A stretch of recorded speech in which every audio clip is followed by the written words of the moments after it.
এই শনিবারে ইন্ডিয়ার সাথে ঠিক আছে দোয়া করলো হ্যাঁ তো সকলে দোয়া করবো হ্যাঁ তোমরা দেখতে নি স্টিভ পাকিস্তানের ইন্ডিয়ার সাথে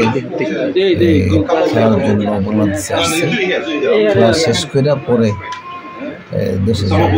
তোমাদের সে আসছিল যেগুলো দাওয়াতে 4 জন মানে বক্সার ছিল 2 জনে এখন আমাদের ছাত্রদেরকে বক্সিং দেখাচ্ছে বক্সিং মানে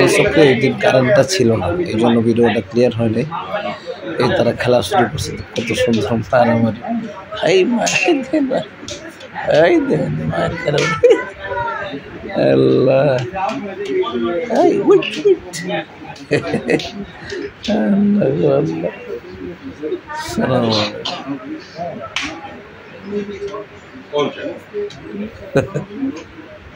এই দেন ফলা মানে খুব মজা করে দেখতেছে মা সেই কুচি কুচি আর কি কর সাথে সাথে মা একটা বক্সিং দেয় আর সাথে সাথে কি বলে আর ওইদিকে আমাদের কেশিয়ার সাহেব বিভিন্ন লোকেরা ভিডিও করতেছে খুব মজা পাইলাম